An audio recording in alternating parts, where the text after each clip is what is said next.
Hey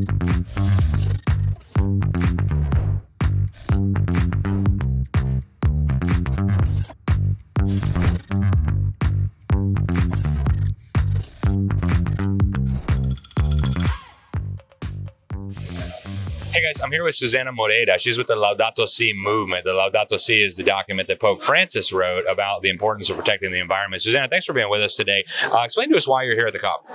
We're here to help unite the Catholic voice for climate justice and care for God's creation. So we've been involved with several Catholic organizations and also with our Laudato Si animators present at the Blue Zone, the Green Zone, and all across the city.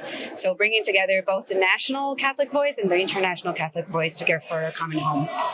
So talk to us a little bit about Laudato Si. I mean, a lot of our viewers, readers will be Catholic, so they'll be familiar, but some won't be. So what is Laudato Si? Why did Pope Francis place such a strong emphasis on that? Laudato Si is actually a prayer because it comes from St. Francis of Assisi, and he would praise God for all of creation. This was the inspiration for Pope Francis when he wrote this encyclical. So it's a document, part of the social Catholic doctrine in the Catholic Church, to help people understand the climate crisis that is happening and how we as people of faith, we must understand that it's part of our vocation to care for creation and to look at this crisis and see how from our faith we can also help to respond and take better care of creation. So he developed this document with the help of scientists, with the help of theologians, to really understand the dimension of the climate crisis and how it's linked to a spiritual and moral crisis. And that's why, as people of faith, we can help bring solutions to this. And so I know Francis was very interested in bringing all different faith traditions together to work on these issues, and it seems like Leo is continuing in that tradition. Talk to us about the interfaith movement for the climate and the environment.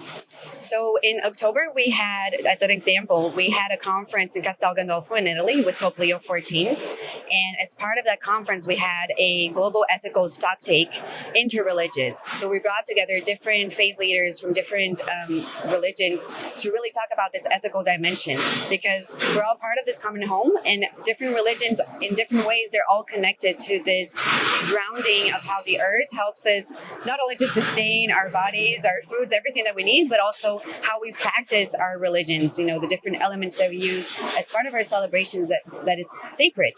So we can really find ways to create this interreligious dialogue to create stronger bonds between the religions to help care for this common home of ours.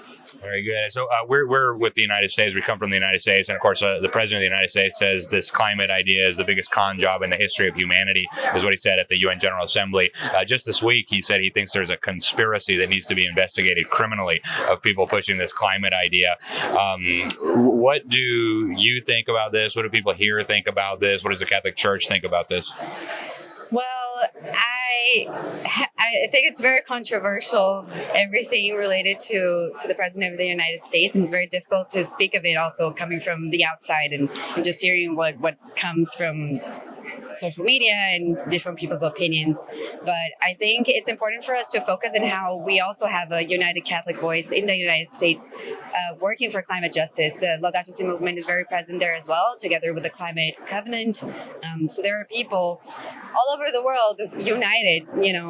Not only in the United States, there's a lot of polarization when it comes to climate justice. In Brazil, we also have that in other countries. So it's important for us to remember that even amidst the political issues that may be very polarizing and difficult to deal with, as Catholics, we can be united as a family and working together for climate justice and working through these difficult conversations that sometimes we need to have. Very good. I know you don't have a lot of time. Where can people learn more about Laudato Si movement? You can find us on social media as Laudato Si movement or through our website, laudatosimovement.org. Very good. Thank you so much. Thank you.